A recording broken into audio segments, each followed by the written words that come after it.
नमस्कार, उत्तराखंड समाचार में आपका स्वागत है। मैं हिना जोशी छित्री। आइए सबसे पहले नजर डालते हैं आज के मुख्य समाचारों पर। प्रधानमंत्री नरेंद्र मोदी ने कहा, किसान अब देश में कहीं भी और किसी को भी बेच सकते हैं अपने उत्पाद। मन की बात कार्यक्रम में प्रधानमंत्री ने कोरोना संकट के दौरान भी कृषि क्षेत्र के दमदार प्रदर्शन को सराहा।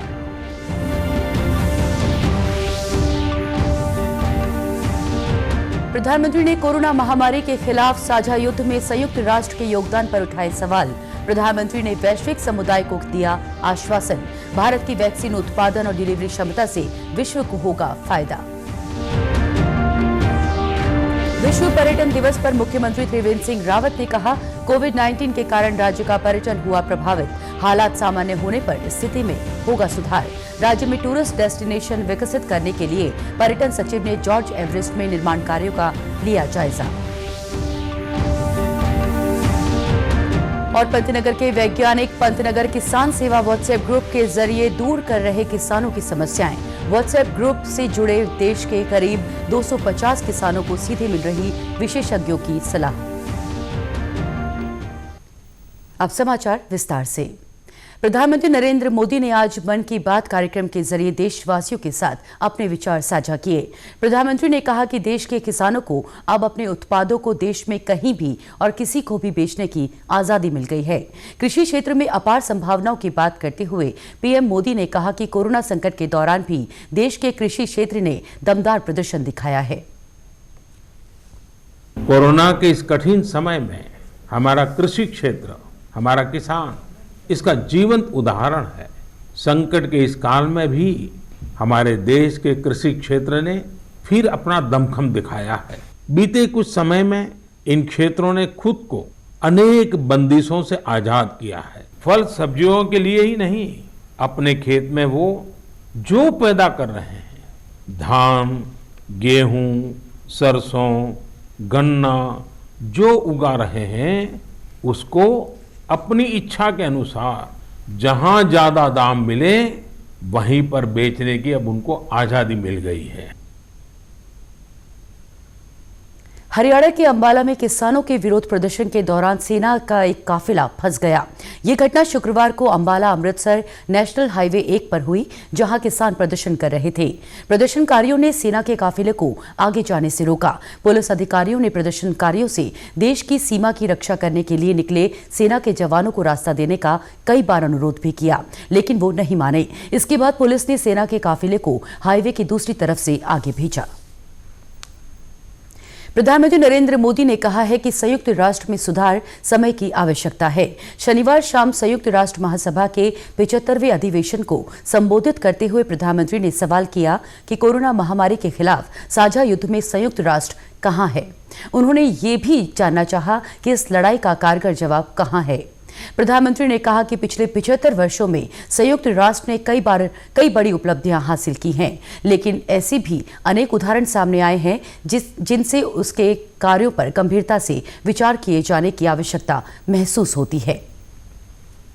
पिछले 8-9 महीने से पूरा विश्व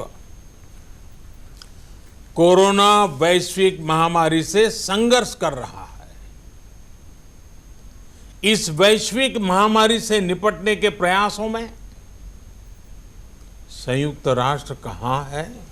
संयुक्त राष्ट्र की प्रतिक्रियाओं में बदलाव, व्यवस्थाओं में बदलाव, स्वरूप में बदलाव आज समय की मांग है। प्रधानमंत्री ने बताया कि कोविड महामारी के दौरान भी भारत की दवा कंपनियों ने दुनिया के 150 से अधिक देशों को जरूरी दवाओं की सप्लाई जारी रखी। उन्होंने वैश्विक समुदाय को आश्वासन दिया कि भारत की वैक्सीन उत्पादन और डिलीवरी क्षमता से विश्व को फायदा होगा। पैंडेमिक के इस मुश्किल समय में भी भारत की फार्मा इंडस्ट्री ने 150 से अधिक देशों को जरूरी दवाइयां भेजी हैं। भारत की वैक्सीन प्रोडक्शन और वैक्सीन डिलीवरी क्षमता पूरी मानवता को इस संकट से बाहर निकालने के लिए काम आएगी। हम भारत में और अपने पड़ोस में फेज 3 क्लिनिकल ट्रायल्स की तरफ बढ़ रहे हैं। मुख्यमंत्री त्रिवेंद्र सिंह रावत ने कहा है कि उत्तराखंड में पर्यटन तेजी से बढ़ा है। विश्व पर्यटन दिवस के अवसर पर आयोजित वेबिनार कार्यक्रम को संबोधित करते हुए मुख्यमंत्री ने कहा कि कोविड-19 के कारण पर्यटन गतिविधियों में जरूर कमी आई है, लेकिन स्थिति सामान्य होने पर पर्यटन की स्थिति में तेजी से सुधार होगा। उन्होंने कहा कि राज्य में प्रत्येक जनपद में थीम आधारित पर्यटन स्थल विकसित किए जा रहे हैं। उत्तराखंड में पर्यटन एक ऐसा क्षेत्र है जिसमें रोजगार की असीम संभावनाएं हैं। मुख्यमंत्री ने कहा कि उत्तराखंड विभिन्न जैव विविधताओं वाला राज्य है। कयाकिंग, राफ्टिंग और पैराग्लाइडिंग जैसी गतिविधियों के लिए उत्तराखंड में अनुकूल वातावरण है। उन्होंने बताया कि सीमांत क्षेत्रों में पर्यटन को बढ़ावा देने के लिए भी प्रयास किए जा रहे हैं। राज्य में होम स्टे को बढ़ावा दिया जा रहा है। अभी तक 2200 से अधिक होम स्टे रजिस्टर्ड हो चुके हैं। वेबिनार में पर्यटन मंत्री सतपाल महाराज ने कहा कि विश्व पर्यटन की इस वर्ष की थीम पर्यटन और ग्रामीण विकास है। उन्होंने कहा कि पर्यटन और तीर्थाटन के माध्यम से स्थानीय लोगों की आजीविका बढ़ाने पर काम किया जा रहा है। पर्यटन सचिव दिलीप जावलकर ने मसूरी के पास हाथीपांव स्थित जॉर्ज एवरेस्ट में एशियन डेवलपमेंट बैंक के माध्यम से किए जा रहे निर्माण कार्यों का निरीक्षण किया। पर्यटन सचिव ने बताया कि जॉर्ज एवरेस्ट में एक कार्टोग्राफिक संग्रहालय का निर्माण प्रस्तावित है। इस संबंध में जल्द ही सर्वे ऑफ इंडिया के साथ एक मेमोरेंडम ऑफ अंडरस्टैंडिंग पर हस्ताक्षर किया जाएगा। गौरतलब है कि जॉर्ज एवरेस्ट में लगभग 24 करोड़ रुपए की परियोजना पर कार्य किया जा रहा है, जिसमें पर्यटकों के लिए eco friendly log huts, mobile toilet, food van, open theatre, approach road और एक हेरिटेज ट्रैक का निर्माण किया जाना है। पर्यटन सचिव ने बताया कि ये हेरिटेज स्थल पर्यटकों के बीच एक लोकप्रिय डेस्टिनेशन के रूप में स्थापित किया जा सकेगा। उन्होंने कहा कि हाथीपांव भी पर्यटकों का एक पसंदीदा स्थान है। पर्यटन विभाग का उद्देश्य यहां आने वाले पर्यटकों को ज्यादा से ज्यादा सुविधाएं उपलब्ध कराना है। इस साल विश्व पर्यटन दिवस ग्रामीण विकास पर केंद्रित है, जिसके तहत ग्रामीणों को रोजगार उपलब्ध कराकर उनका आर्थिक सशक्तिकरण करने का लक्ष्य है। बागेश्वर जिले में पर्यटन से जुड़े लोग पर्यटन दिवस की इस साल की थीम से उत्साहित हैं। टूर ऑपरेटर के तौर पर काम करने वाले दीपक पंत का कहना है कि इससे गांवों के विकास में मदद मिलेगी। साल पर्यटन दिवस पे सरकार ने जो थीम रखी है पर्यटन के साथ साथ ग्रामीण विकास के ऊपर, ये एक बहुत अच्छी पहल है सरकार से, जिससे आने वाले समय में ग्रामीण क्षेत्रों को पर्यटन से जोड़ा जाएगा और वहाँ के लोगों को रोजगार की प्राप्ति भी होगी, साथ साथ उस ग्रामीण जगह का विकास भी करा जाएगा। सरकार द्वारा सांस्कृतिक से लेकर साहसिक पर्यटन पर फोकस किया जा रहा है। होम स्टे योजना को भी बढ़ावा दिया जा रहा है। बागेश्वर जिले में होम स्टे योजना से कई लोग जुड़े हैं। उच्च हिमालय क्षेत्र के ग्रामीण अंचलों के युवा अब पैराग्लाइडिंग जैसे साहसिक पर्यटन के जरिए अपनी आजीविका चला रहे हैं। बागेश्वर में बाहर से बहुत लोग पैराग्लाइडिंग सीखने और पैराग्लाइडिंग करने आते हैं, जिससे हमें काफ़ी खुशी होती है। इस बार विश्व पर्यटन दिवस पर जो थीम चली है ग्रामीण गांव को पर्यटन से रोजगार देना, आने वाले समय में बागेश्वर पर्यटन के क्षेत्र में एक बहुत बड़ा हब बनेगा, यह हमें उम्मीद है। साहसिक खेलों के लिए नए पर्यटन स्थल विकसित करने के लिए पर्यटन विभाग ने पहल शुरू कर दी है। इससे साहसिक पर्यटन से जुड़े माउंटेन गाइड और पोर्टर भी खुश हैं। 2 सीजन होते हैं साल में, तो हमारा अच्छी आइडिया हो जाता है। अभी सरकार ने गांव जो पर्यटन का जो कार्य चला रखा है वो बहुत अच्छी पहली है। पौड़ी जिले के पर्यटन ग्राम हिरसू में जिला प्रशासन की पहल पर बासा होम स्टे स्थापित किया गया है, जिसका संचालन उस क्षेत्र के महिला समूह की ओर से किया जा रहा है। जिला पर्यटन अधिकारी खुशहाल सिंह नेगी ने बताया कि गांव की जो महिलाएं खेती करती थी वो अब पर्यटन गतिविधियों से आय प्राप्त कर रही हैं। बासा होम स्टे से महिलाओं को अपना हुनर दिखाने का अवसर मिल रहा है। इस होम स्टे की लोकप्रियता से जिले के ग्रामीण क्षेत्र के युवा भी प्रेरित हो रहे हैं। आज जिले में 105 होम स्टे पंजीकृत हैं। ग्रामीण पर्यटन को बढ़ावा देने के लिए बासा होम स्टे तैयार किया गया है, जिसमें महिला समूह काम कर रही है और बहुत उत्साहित ढंग से काम कर रही है। उनका बड़ी अच्छी आमदनी हो रही है। पारंपरिक भोजन है उसका स्वाद ले रहे हैं और उसका ये परिणाम हुआ है कि हमारे पास काफ़ी एप्लीकेशंस आई हैं। करीब 100 से ज़्यादा 105 करीब अब रजिस्ट्रेशन हो चुके हैं। हमारे गढ़ वाले व्यंजन सारे ऑर्गेनिक की चीज़ें हैं और हम अपने खेत से उनको खुद निकाल के ला के यहाँ पे बनाते हैं।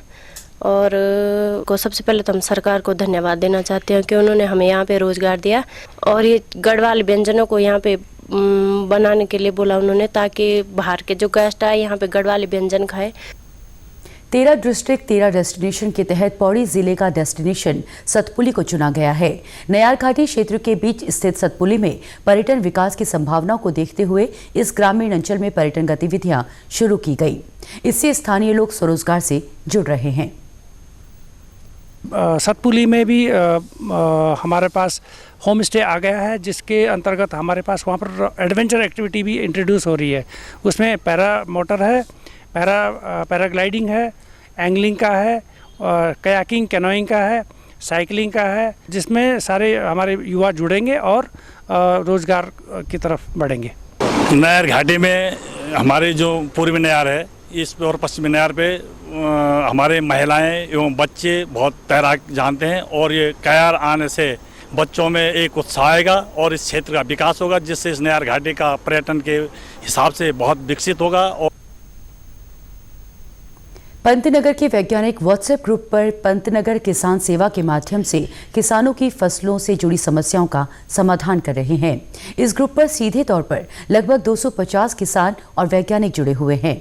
गोविंद बल्लभ पंत कृषि एवं प्रौद्योगिक विश्वविद्यालय के वैज्ञानिक डॉक्टर SN तिवारी ने बताया कि लगभग 5 साल पहले पंतनगर किसान सेवा के नाम से व्हाट्सएप ग्रुप बनाया गया। इस ग्रुप में देश के विभिन्न राज्यों से किसान जुड़े हुए हैं। किसान अपनी खेतीबाड़ी, बागवानी, डेयरी और कृषि से जुड़े तमाम परेशानियों को फोटो सहित भेजता है, जिसका संबंधित वैज्ञानिक समाधान करता है। पंतनगर किसान सेवा में लगभग 250 किसान हमारे विभिन्न राज्यों के जुड़े हुए हैं और हमारे विश्वविद्यालय के वैज्ञानिक लगभग बहुत सारे विभागों के जुड़े हुए हैं। तो जब कभी किसी किसान की समस्या आती है तो जिस वैज्ञानिक से संबंधित समस्या आती है वो वैज्ञानिक खुद उसका संज्ञान लेते हुए उसका उत्तर लिख करके, समस्या की पहचान करके और उसका उत्तर लिख करके, उसका समाधान लिख करके उसको पोस्ट कर देता है, तो इस किसान के पास पहुंच जाती है और फिर किसान उसका पालन करता है। इस प्रकार बहुत सारे किसान लाभान्वित हो रहे हैं। पंतनगर किसान सेवा से जुड़े किसान रमाशंकर का कहना है कि व्हाट्सएप ग्रुप पंतनगर किसान सेवा किसानों के लिए वरदान साबित हो रहा है। इससे बागवानी, पशुपालन और खेतीबाड़ी में काफी फायदा पहुंच रहा है।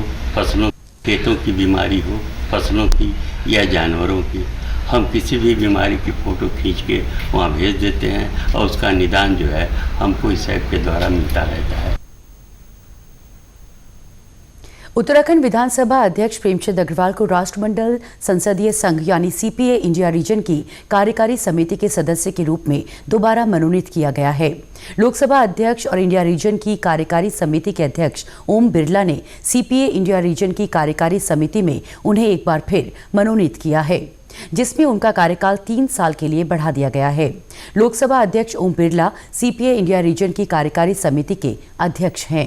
इसमें उत्तराखंड विधानसभा अध्यक्ष के साथ ही बिहार, असम, उत्तर प्रदेश, राजस्थान और कर्नाटक विधानसभाओं के अध्यक्ष भी बतौर सदस्य के रूप में शामिल हैं। उत्तराखंड के समाचारों में आज बस इतना ही। चलते चलते मुख्य समाचार एक बार फिर। प्रधानमंत्री नरेंद्र मोदी ने कहा किसान अब देश में कहीं भी और किसी को भी बेच सकते हैं अपने उत्पाद। मन की बात कार्यक्रम में प्रधानमंत्री ने कोरोना संकट के दौरान भी कृषि क्षेत्र के दमदार प्रदर्शन को सराहा।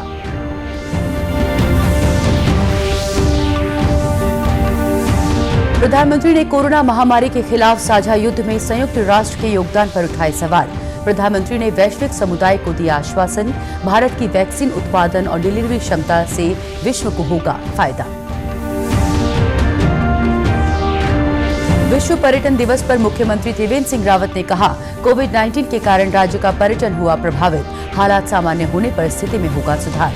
राज्य में टूरिस्ट डेस्टिनेशन विकसित करने के लिए पर्यटन सचिव ने जॉर्ज एवरेस्ट में निर्माण कार्यों का लिया जायजा। और पंतनगर के वैज्ञानिक पंतनगर किसान सेवा व्हाट्सएप ग्रुप के जरिए दूर कर रहे किसानों की समस्याएं। व्हाट्सएप ग्रुप से जुड़े देश के करीब 250 किसानों को सीधे मिल रही विशेषज्ञों की सलाह। इसी के साथ समाचार समाप्त हुए। नमस्कार।